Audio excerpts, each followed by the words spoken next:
Hello guys, ඔයාලා දෙක වෙලා ඉන්නේ මගේ concept application එකේ 23 වෙනි වීඩියෝ එකත් එක්ක. අද බලන්න යන්නේ මගේ single product එක view එක load වෙලා තියෙන back end part එක ගැන.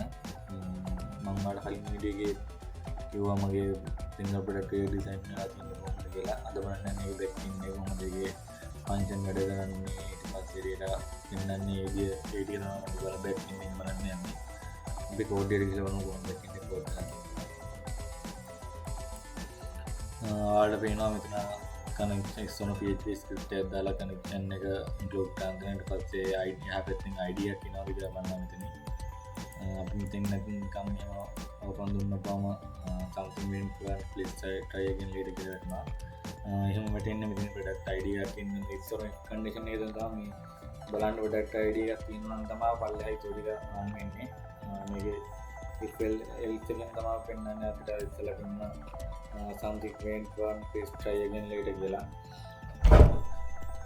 අපි බලමු ඇතුලේ තියෙන data එක කොහොමද database එකේ මෙතන ඊට පස්සේ මෙතන reset එකක් ගන්න product ID එක තියෙනවා කියලා difference දෙකකින් ඉන්නවද කියලා. මෙතන product result එක ගන්නවා database එකට search query එකක් දාලා මේ table ටික ඔක්කොම join කරලා තියෙන්නේ එකම query එකට නැවත query ගහන්න ඕනේ නැති හින්දා ඊට පස්සේ තියෙනවා මෙතන product මේ ගන්න result එකේ කොච්චර නම් rows ඒ කියන්නේ rows ගණන් කොච්චර තියෙනවද කියලා ගන්නවා. ඊට නම් ඊට පස්සේ condition එකක් ගන්න මෙතන මේ තියෙන rows ගන්න එකට සමාන වෙනවද කියලා. එක සමාන වෙනවා නම් picture එකකින් product data විදිහට ගන්නවා result එක. ඊට පස්සේ තමයි HTML එක run වෙන්නේ.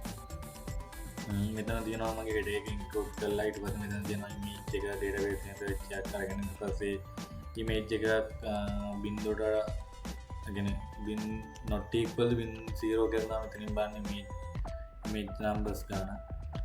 ඊට පස්සේ බලන්න for loop එකේ මගේ image එක හැදෙන්න ඕන විදිහ තමයි දීලා තියෙන්නේ. image එක දෙන්න ඕන විදිහ මේ ප්‍රධාන image විදිහට මේ විදිහට හදලා තියෙනවා.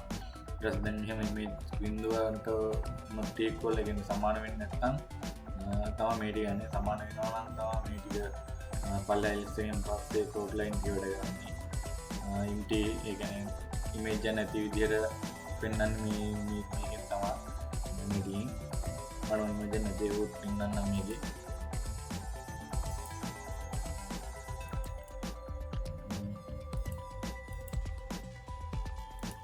ඉතින් ඔයාලට වෙනවා මෙතන default image එකක් නැහැ. මේ default එන image එක තමයි පෙන්වන්නේ අපේ empty image එක. මේ විදිහට තමයි මගේ main line එක වැඩ කරන්නේ. ඊට පස්සේ තියෙනවා මගේ home ඊට පස්සේ single product view කියලා දාලා තියෙන ටික. ඒ කියන්නේ මේ home මේක තියෙනවා. ඊට පස්සේ ආයෙ single product view කියලා තියෙනවා. ඊට තමයි මේ තියෙන්නේ. ඊට පස්සේ තියෙන page title දැන් තෝරගන්න product එකේ page title එක single product view එකකින් වෙනවා. ඊට පස්සේ ඒ වගේම ආය price එක මෙතනින් පෙන්නනවා. price එක කොච්චරද තියෙන්නේ. ඊට පස්සේ product data එකකින් ආවම price එක ඊට පස්සේ adding price එක නම් ඉන්නේ price එක 100න් බෙදලා 10න් වැඩි කරලා නම් discount price එක හදලා දෙන්නේ. මම දෙන discount price එක හදලා ඉන්නවා තමයි. කොච්චර saving වෙනවද ඊට පස්සේ 10% ඔෆර් එකක් හම් වෙනවා. ඊට පස්සේ මුළු ගාණ මෙතන දෙනවා. ඊට පස්සේ discount එක අඩු වුණාට පස්සේ ගාණ මේ විදිහට දෙනවා. ඒ විදිහ තමයි තියෙන්නේ. ඊට පස්සේ මේ ෆයිල් මේ මෙතන තමයි මගේ coin මෙතන calculation එකකින් ගන්න data ටික මෙතෙන් තමයි කෝ කරන්නේ. ඊට පස්සේ stock එක කොච්චර quantity වෙනවද කියලා database එකේ උඩ දාලා උඩ අරන් තියෙන product result එකකින් ගන්න product data කියන එක. ඊට පස්සේ මෙතන seller information වලට ඒ කියන්නේ මෙතන මගේ තියෙන මෙතන seller ගේ name එක ඊට පස්සේ කොච්චර quantity ගණක් තියෙනවද කියලා ඊට පස්සේ බලන්නේ මේක කොහොමද තියෙන්නේ කියලා. මේ seller ගේ මේ result set එක ගන්න තමයි database එක IC මේ search query එකක් ගහලා තියෙන්නේ. user ගේ select all from user via email product ID එක ගන්න එක product data එකේ user email එක බලලා තමයි මෙතන page එක කලර් මේ seller data ගන්නේ. මෙතන ඊට පස්සේ සර්ලගේ ෆස්ට් නේම් එක මෙතන දෙන්නන්නේ. ඊට පස්සේ මගේ මෙතන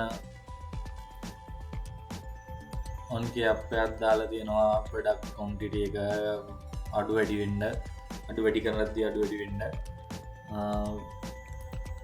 ඊට පස්සේ මෙතනත් එහෙම මේ ටික අර මේ තියෙන්නේ මෙතන අප් එකයි ඩවුන් එකයි මෙතන නිවන් කොන් මම ඒක සීමා කරලා දෙන එකට. ඊට පස්සේ මෙතන මේ අප් එක අප් වෙද්දී වැඩි වෙන්නත් අඩු කරද්දී අඩු වෙන්නත් තමයි විදිහට කෝඩ් කරලා තින්නේ. ඊට පස්සේ තියෙන මෙතන buy එකට buy now button එකට pay now pay click මේ on click එකක් දීලා pay now වෙන function එක call කරලා දිනවා. ඊට පස්සේ මගේ තියෙනවා database එකට related item ටික පෙන්න back end දාන related result එක database එක search එකක් දාන total from product in product table එකේ කොහෙද brand has model ටික තියෙන්නේ. අපි අතනින් ගන්න එකේ brand has model ID එකට ඒක ලිමිට් කරලා තියෙනවා 5කට. ඊට for loop එකක් දාලා තියෙනවා අපේ කියන්නේ මේකෙන් non design එක මෙතන හැදෙන්න ඕනේ design එක තියෙන්න ඕනේ ඒක තේරෙන්න ගන්න එකකින් for looping කියන්නේ නැවත repeat වෙන්න තමයි දාලා තියෙන්නේ. ඊට පස්සේ තියෙනවා මගේ මේ details product details feedback එක මෙතන තියෙනවා මගේ product details ටික තියෙන description එක තියෙන්නේ. මෙතන තියෙන මගේ database එකේ තියෙන feedback එකන product data feedback ටික වෙන්නන්න back end part එක තමයි මේ තියෙන්නේ. storm database එකට දාන්න කියලා total from feedback table එකේ ඉන්න join කරන user table එක ඊට පස්සේ on එකක් දාලා බලනවා user table එක user feedback table එකේ user දාලා email එක තියෙනවද කියලා ඊට පස්සේ යා ගන්නවා product ID මොකක්ද කියලා. මෙතනින් for loop එකක් ආයෙ දාලා තිනවා මෙතන ඉන්න ඕන design එකට ඊට පස්සේ ඒක ඉන්න ඕන ටික මේකින් එක වෙනස් වෙන විදියට මෙතනින් බලනවා මේ feedback data මෙතන feedback එකකින් ගන්න data ටික ඒක data එකේ type එක එකට වඩා එකට equal ද කියලා බලනවා. එකට equal නම් මේ positive කියන්නේ type එකේ positive negative ඒ විදිහට තියෙන්නේ. ඒක නම් positive කියලා පෙන්නනවා. එහෙම නැත්නම් type එක දෙක නම් natural කියලා පෙන්නනවා. type එක තුන නම් negative කියලා පෙන්නනවා. ඒ විදිහට තමයි මගේ හදලා තියෙන්නේ. මේ තියෙන product මේක data එක feedback එක එක්ක කරන එක product එක feedback එක දුන්න feedback එක තමයි ඒක ගන්න ඕනේ date එක එක්ක කරලා දෙනවා. ඊට පස්සේ මේ තියෙන්නේ මගේ අර උඩම දාලා තිබ්බ if else ඒවා මේ true වෙන්නේ නැත්නම් else වෙනවා නම් මේ විදිහට තමයි පෙන්නන්නේ. මම මේ විදිහට තමයි back end එක code කරලා තින්නේ. අපි ඊළඟ වීඩියෝ එකේ